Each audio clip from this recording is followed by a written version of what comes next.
안녕하세요. 이땅TV의 이땅입니다. 부동산 뉴스를 보면 12, 16 부동산 대책 발표위에 굉장히 더 많은 물량이 나오고 있는데 온갖 내피셜과 오피셜에 대한 내용들로 지금 시장이 난무되고 있습니다. 사실 혼란스럽게 짝이 없는 그런 상황인데요.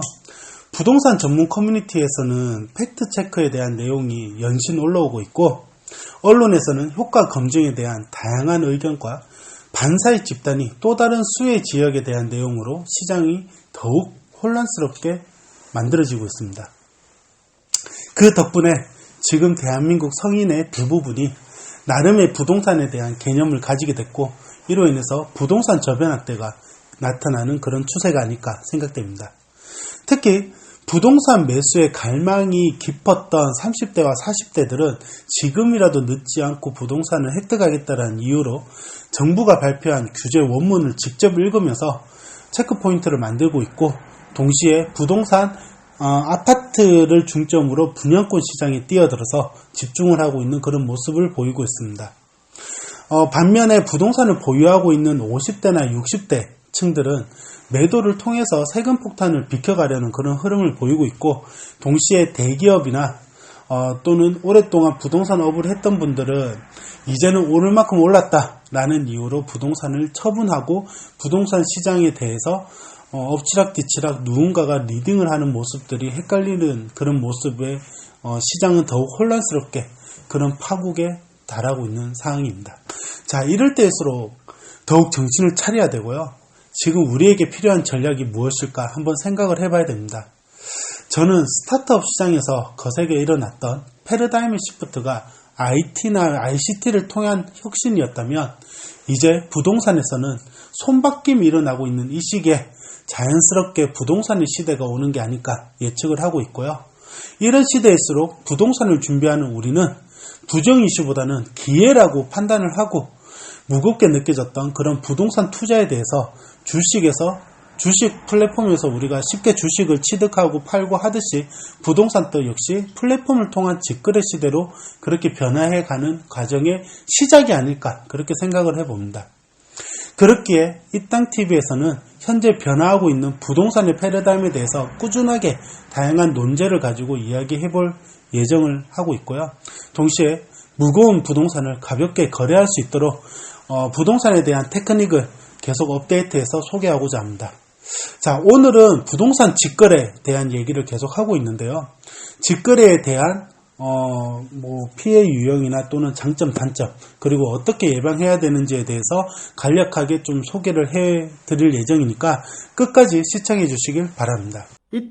자, 부동산 직거래로 중개 수수료를 아껴 좋은 물건을 구하는 사람이 있는 반면에 오히려 직거래를 잘 아는 사기꾼들은 악용해서 피해를 그렇게 입히는 또는 피해를 보는 사람이 많이 또 생겨나는 것도 사실입니다.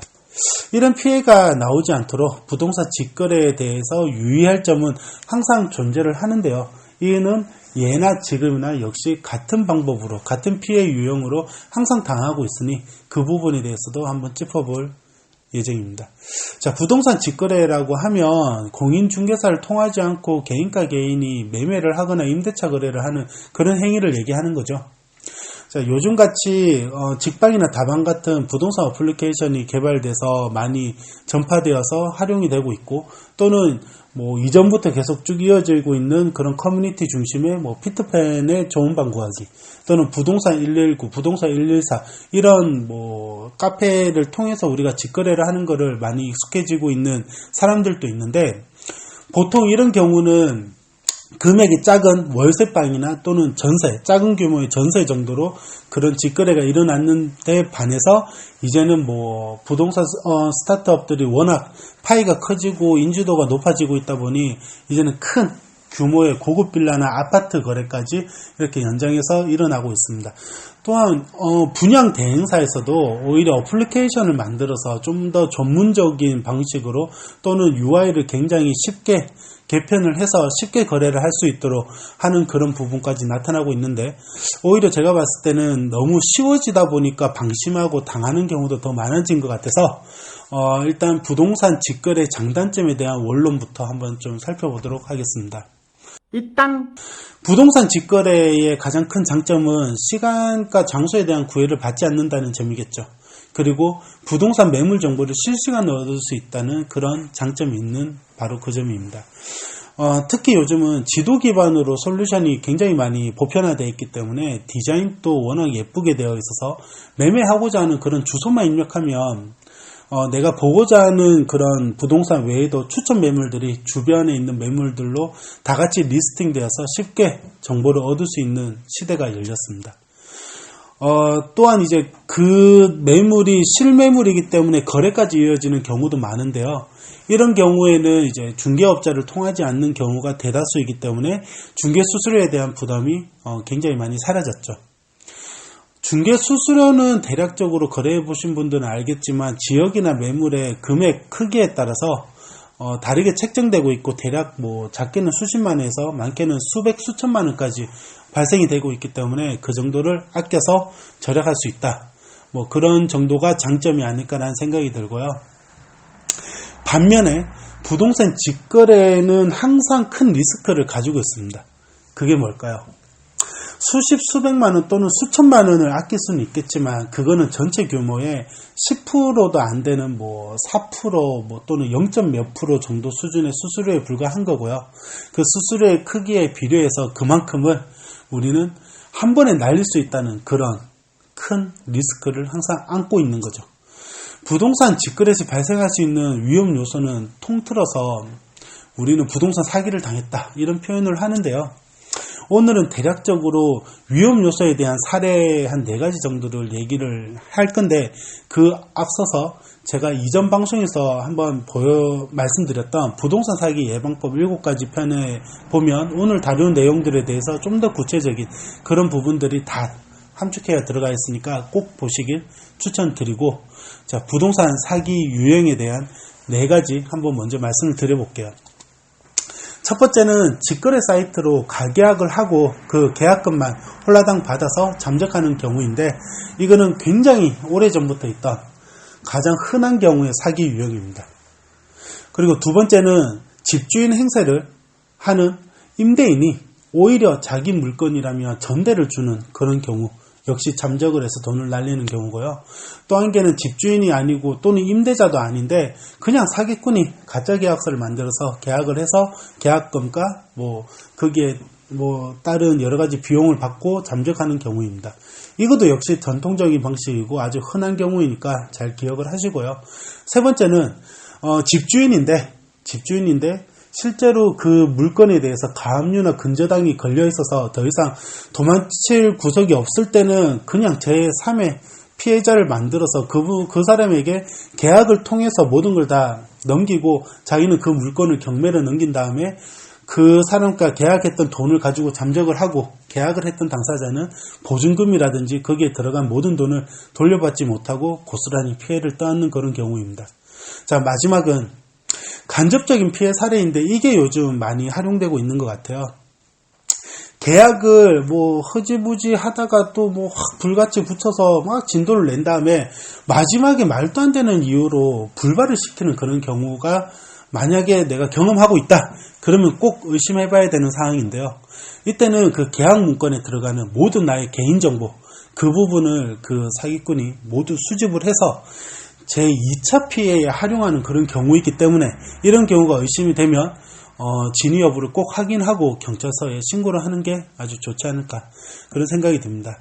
자, 항상 강조하고 있지만 사기를 치는 사기꾼들은 IQ가 굉장히 높은 또는 경험이 굉장히 많은 고수 레벨의 천재들이 많기 때문에 우리가 그들의 타깃이 되면 어떻게 하든 피해를 입긴 입어요. 하지만 그 피해를 최소화할 수 있는 방식은 우리가 어떤 자세로 임하느냐에 대한 그런 부분인데, 항상 부동산 계약 거래에 앞서서는 의심하라. 그리고 번거롭지만 FM 방식을 취하라. 이 2가지만 우리는 기억을 한다면 최소한의 피해를 보는 부분들을 좀 비켜나갈 수 있는 그런 방법이 아닐까 계속 강조를 좀 드리고 싶습니다. 자, 반대로 우리가 부동산 예방을 하기 위해서는 그러면 어떤 FM 자세를 취해야 될까? 이 부분에 대해서도 간략하게 5가지 정도 말씀을 좀 드려볼게요. 우선 첫 번째는 계약에 필요한 공문서들이 있잖아요. 특히 뭐 등기부등본이라든지 주민등록증이라든지 주민등록등본이라든지 인감증명서라든지 그런 부분을 계약 당사자 간에 꼭 나눠서 확인을 해야 되는데 실소유주가 맞는지 확인하기 위해서 그냥 훌라당 그 문건만 다 주세요 이게 아니라 단계별로 받으면서 주민등록증과 주민등록 등본도 확인해보고 그리고 등기부등본에 있는 이름도 확인해보면서 정확하게 꼼꼼히 확인하는 방법 굉장히 중요하고요. 그리고 두 번째는 싸다고 이게 급매로 나왔다 또는 급전세다 해서 싸다고 덥석 그렇게 무는 게 아니라 주변 시세와도 비교를 하면서 이 시세가 적당한 시세인지를 확인해 봐야 되는데 주변에 비해서 너무 싸게 났다? 이러면 그냥 의심을 해봐야 되는 경우고요. 그거를 좀 해소하기 위해서는 발품을 팔아서 주변에 있는 중개사무소들을 방문해서 그쪽 주변 집들에 대한 시세 그리고 땅에 대한 시세를 꼭 받아서 같이 비교 확인해 보는 거 굉장히 중요한 방법이 두 번째 방식입니다. 자, 세 번째는 등기부등본에서 소유권이 제한될 수 있는 그런 가압류나 근저당 그런 설정 여부를 꼭 확인을 해봐야 되는데요. 여기에서 중요한 거는 등기부등본이 발급 날짜가 언제인지를 꼭 확인해야 되는 건데 그거는 가능하다면 바로 어제나 또는 오늘 현 시점 기준으로 문건을 받아야지만 정확히 확인을 할 수 있다고 말씀드릴 수 있습니다. 근저당이 설정된 부동산은 계약할 때 전월세의 경우에는 보증금을 받기가 힘든 경우가 많이 발생이 되는데요. 이럴 때는 근저당이 있는 만큼 보증금에 대한 금액을 우리는 할인을 하거나 협의를 해서 또는 보증보험을 발급해달라고 하는 등의 안전장치를 하는 것을 꼭 권유드리고 싶습니다. 자, 네 번째는 해당 물건에 문제가 없는지 현장에 가서 답을 찾고 현장을 조사하는 방법을 권장드립니다. 집 같은 경우는 내부의 구조나 일조량 또는 누수되는 곳이 있는지 그리고 벽지가 어떻게 얼마큼 오래되고 갈아야 되는 정도인지를 파악을 하고요. 그리고 난방 같은 경우도 잘 들어오는지 이런 하자들이 없는지를 꼼꼼히 확인을 해봐야 되는 게 굉장히 중요하고 땅가 같은 부동산은 진입로 같은 게 정확히 있는지 그리고 지적 편집도하고도 비교를 해보면서 맹지 여부 같은 것도 확인을 해봐야 되고 특히나 반경 3km 이상 주변 환경이 어떤지를 꼼꼼하게 봐야지만 그 땅에 대한 가치를 우리는 제대로 활용을 할 수 있다라고 말씀을 드립니다. 만약에 문제가 발견이 됐을 때는 그냥 그 계약을 쉽게 이렇게 취소를 할 수는 없잖아요. 그럴 때는 수리 항목이나 또는 보상에 대한 협의점에 대한 목록을 체크하고 계약서의 특약사항으로 모두 기재를 해서 그 부분에 대한 해소를 하시길 바라고요. 마지막 다섯 번째는 계약 마지막 단계에서 가장 중요한 부분이기도 한데 명도에 대한 사항입니다. 집 같은 경우에는 현재 거주 중인 이전 세입자가 퇴거일이 언젠지 그리고 본인 입주일이 그 부분과 겹치지 않는지를 꼭 확인을 해야 되고 또 그 전에 살았던 사람들이 사용했던 관리비나 공과금 같은 게 누락이 없었는지도 꼭 확인을 해야 되고요. 땅 같은 경우도 마찬가지예요. 그 땅을 잠깐 누구에게 빌려줬는지 그리고 지금 계약 종료가 됐는지를 정확히 확인해 보는 거 굉장히 중요한 명도에 대한 사항입니다. 자, 대략적으로 오늘 살펴본 내용은 인지만 하더라도 사기꾼들이 쉽게 표적으로 그렇게 저 사람은 호구야 이런 마음으로 접근하기에는 쉽지 않은 그런 부분일 거예요. 아마 FM 방식을 밟다 보면 사기꾼들도 절로 손들고 도망가지 않을까 그런 생각이 되고요. 직거래가 늘어나고 있는 시대이죠. 자, 스스로 똑똑해져야 제값에 보상을 받을 수 있는 그런 시대이기도 합니다. 자, 고작 중개수수료 몇 푼을 아끼려는 그런 마음으로 직거래 공부하지 마시고요. 부동산도 재테크의 한 부분이다 이런 개념을 가지시고 잦은 거래를 통해서 부동산도 쇼핑한다 그런 개념으로 한번 임해 보시길 권장드립니다.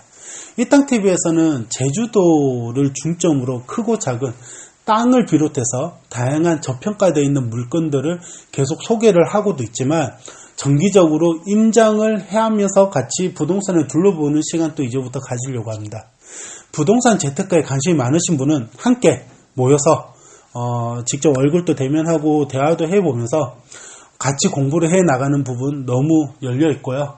언제든지 댓글이나 또는 우리가 맨날 소개하는 메일이나 카카오톡으로 연락 주시면 함께 모여서 좀 도약할 수 있는 시간을 계속 만들어 볼 수 있도록 하겠습니다.